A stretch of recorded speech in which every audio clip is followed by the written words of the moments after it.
I wrote it down so I wouldn't leave anything out. So I know there's been a lot of mention of the school system and that there's no doubt that there has been a certain ideology that has been pushed in the classroom. We saw just a few weeks ago with Charlie Kirk that this mob mentality is pushing people towards violence, and that violence is being glorified if whoever the victim of the violence has opposing views from you. So I am 19 years old. I'm currently a student at Mount St. Joe, and I know this issue is far beyond that. It's not just at my college. So we have had teachers at a school that has state and federal funding send out school-wide emails encouraging students to reach out to representatives on political issues. They send out template copy and paste emails saying, here's this, copy and paste it, put your name on it, send it to your representatives. The main one we got was for the Advance Ohio Higher Education Act, which was prohibiting DEI incentives in school, and it was supposed to ensure that students are allowed to come to their own conclusions without indoctrination. So if schools violate this, they are subjected to potential cuts to their funding. So we have teachers telling us that our beliefs make us fascist, racists, whatever labels they want to put on there. They are telling us what their political beliefs are, and they won't come out and say it just straight out, but they'll make little hints at it or like under their breath, and everyone hears it and they know it.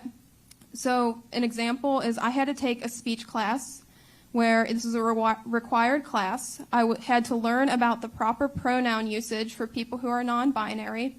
I'm going to read off a homework assignment that I had to answer this question for a speech class.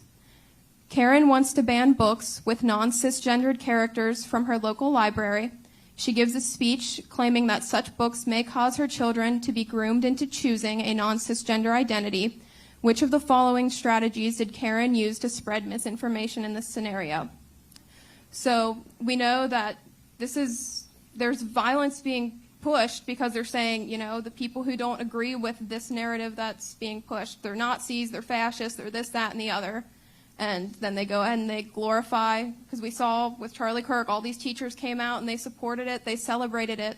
So my question is, knowing that this isn't just an issue at my school, what will you do to ensure that the schools are complying with the state and federal laws and not pushing ideologies onto students?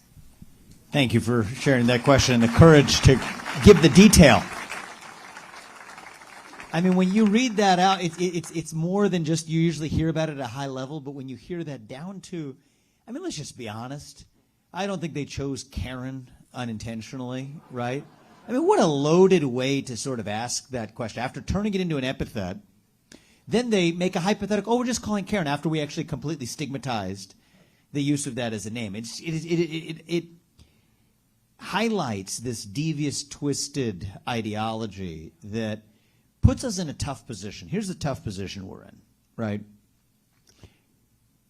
I'll give an analogy in the old war on terror, in the post-2001 era. The hard thing is, the other side in that war on terror, they're willing to do things that our side isn't willing to do. They would kill women and children, kill innocent civilians. We still have to ultimately achieve victory, and yet we're constrained because we can't do the same things the other side does. And if we did adopt their methods, then we wouldn't be who we are. We'd lose what we're fighting for in the first place, right?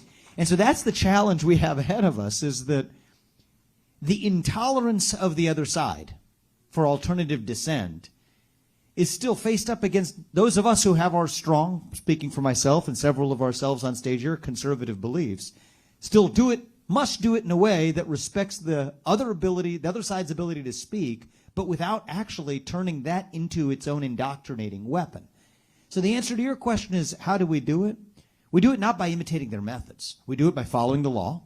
The law has been crystal clear that you cannot profile in our universities or indoctrinate based on discrimination on the basis of race or gender or sexual orientation. The idea that if you break those rules, there are actually consequences, that those are not restraints on speech or the expression of an opinion, but actually following the laws that are already on the books that provide for equal protection under the law. And then a lot of it's going to have to come from courageous voices, like yourself. You're 19? Sophomore? Yes, technically a junior. All right, she's a little bit ahead of her age. Okay.